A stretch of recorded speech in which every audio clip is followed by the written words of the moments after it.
नमस्ते दोस्तों, आप सब कैसे हैं? हमारे चैनल अवनी की स्टोरी में सभी दोस्तों का स्वागत है। अगर आप चैनल पर नए हैं तो हमारे चैनल को सब्सक्राइब करें। आज की कहानी है साली जीजाजी की मैच, इसे देखना न भूलें। दोस्तों, मेरा नाम रवि है और मैं राजकोट का रहने वाला हूँ।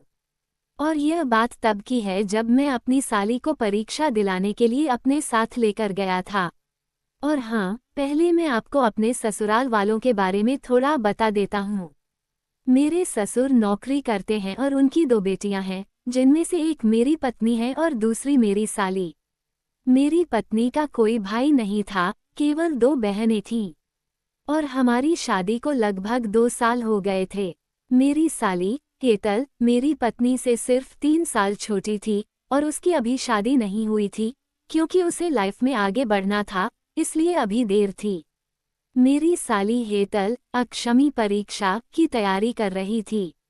उसे परीक्षा देने के लिए उसका सेंटर दूसरे शहर में आया था और मेरे ससुर नौकरी करते थे, इसलिए उन्हें आसानी से छुट्टी नहीं मिल रही थी।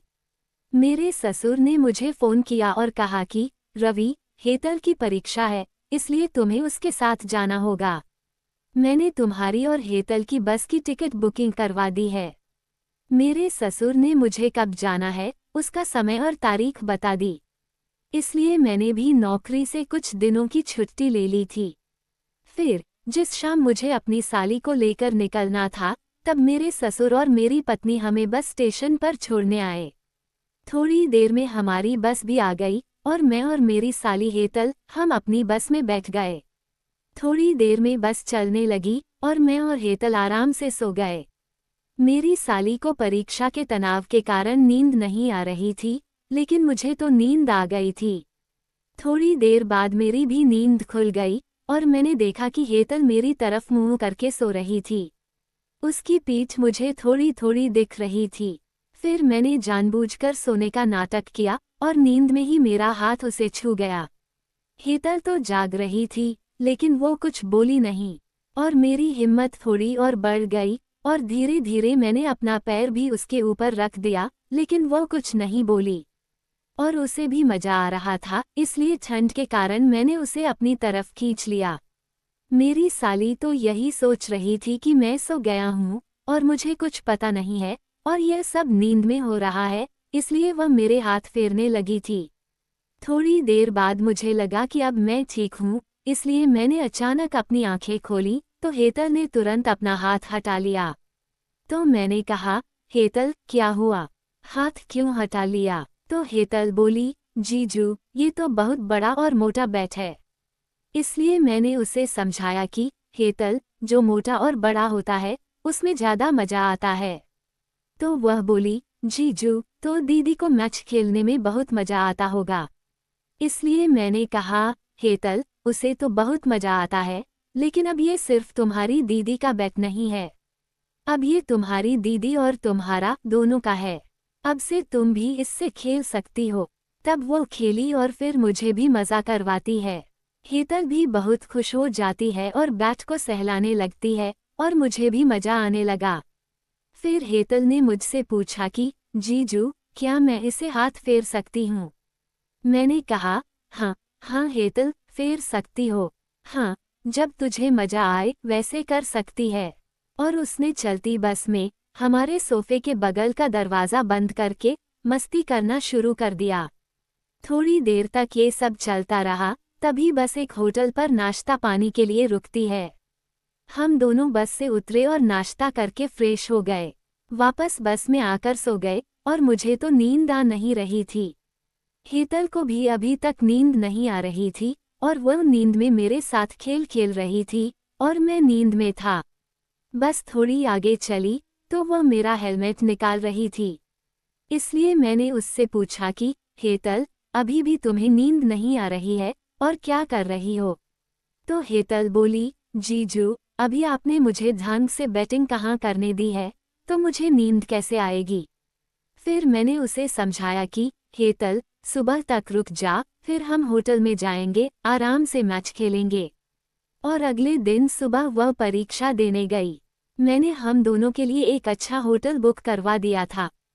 फिर दोपहर में परीक्षा देकर वह वापस होटल पर आ गई और मैं मार्केट में जाकर उसके लिए एक नए कपड़े और मेकअप का सारा सामान ले आया और उसके लिए एक सोने की अंगूठी रिंग भी ली गिफ्ट देने के लिए। मैं होटल पर आ गया था। वहां पहुंचकर मैंने होटल के एक वेटर को बुलाया और जो सामान लेकर आया था वह सारा सामान मेरे कमरे में रखवा दिया और सिर्फ सोने की अंगूठी अपनी साली के लिए गिफ्ट के तौर पर रखी थी। और मैंने अपनी साली को फ़ोन करके कहा कि अभी वेटर को सामान लेकर भेजता हूँ, तुम उसे कमरे में ले लेना और तैयार हो जाना। मैं अभी थोड़ी देर में आता हूँ। आज तुम्हें पहली मैच खेलनी है और तुम्हें ओपनिंग करनी है। तो वह तुरंत शर्मा गई। थोड़ी देर में उसके पास सामान पहुँच गया था कमरे में और वह नए बैट्समैन की तरह तैयार होने लगी। थोड़ी देर बाद साली का फ़ोन आया, जीजू कितनी देर लगेगी? अब जल्दी आओ, मैं तैयार होकर तुम्हारा इंतज़ार कर रही हूँ। तो मैंने कहा कि आज तुम मुझे जीजू मत कहना, आज मैं तुम्हारा कोच हूँ।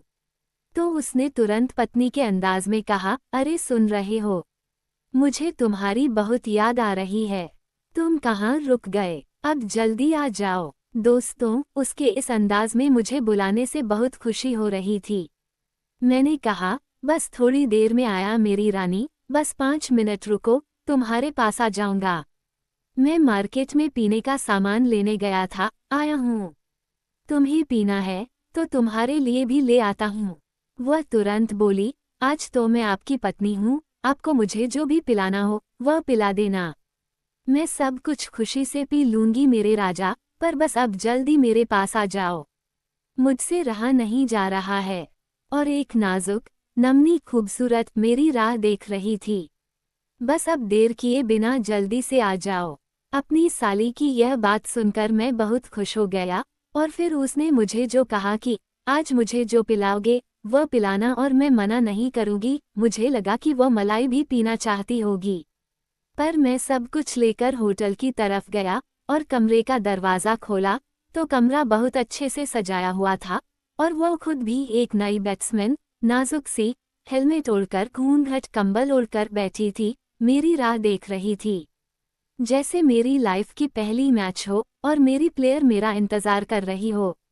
और मैं उसके पास जाकर बैठा। उसने धीरे से कहा कि पहली मैच का गिफ्ट नहीं दोगे? इसलिए मैंने तुरंत अपनी जेब से वह सोने की अंगूठी निकाली और गिफ्ट दी और जब उसने वह गिफ्ट खोली तो वह बहुत खुश हुई और मुझे कहने लगी, आप ज़रा अपने हाथ से पहना दीजिए। मैंने हेलमेट ऊपर किया और अंगूठी पहना दी। यार, वो इतनी नाजुक और खूबसूरत थी कि एक ही नज़र देखने पर मेरा शरीर भी गर्म होने लगा। फिर तो भाई, मैंने भी इंतज़ार किए बिना क्रिकेट खेलना शुरू कर दिया। और मुझे विचार आया कि अभी मेरी साली पहली बार खेल रही है और वह ये खेल ढंग से नहीं खेल पाएगी, वह सारा खेल बिगाड़ देगी। इससे अच्छा है कि आज पहले थोड़ा पिला दूं और यह उसके लिए अच्छा रहेगा। मैंने पीने को कहा तो हेतल बोली, आपको मजा आए वह पिला दो मेरे राजा, आपकी साली आपके साथ मैच खेलने के लिए तैयार है। दोस्तों, मैं बोतल पीकर मैच खेलने लगा। फिर 1 घंटे तक अलग अलग तरह से मैंने अपनी साली को दोपहर से लेकर सुबह तक तो 4 बार लगातार क्रिकेट खिलाया था। सुबह के 4 बज गए थे, तब तक सोने की बारी नहीं आई और बस जो मजा आया वह बात ही अलग थी। फिर उसकी शादी नहीं हुई, तब तक तो चलता फिरता, जब मन चाहे तब खेलने का प्लान बना लेते थे और मेरी साली हेतल भी मेरी दीवानी हो गई थी। उसकी शादी के बाद भी वह कभी कभी मुझे बुलाती थी क्योंकि उसे अब मेरे बिना चलता नहीं था और खासकर मेरे साथ मैच खेले बिना अच्छा नहीं लगता था। फिर एक बार तो नेम शर्त नियम भूलते भूलते उसे भी रख लिया था, शायद गर्भवती हो गई थी। शादी के बाद भी हम अभी भी जब उसका पति विदेश टूर पर जाता है तब मैं अपनी पत्नी को काम के लिए बाहर घूमने भेज देता था और हेतल को 5-5 दिन अपने घर रखता था और मुझे बहुत मजा आता था। तो दोस्तों, ये थी आज की कहानी। अगर मजा आया हो तो चैनल को सब्सक्राइब करना न भूलिएगा। धन्यवाद।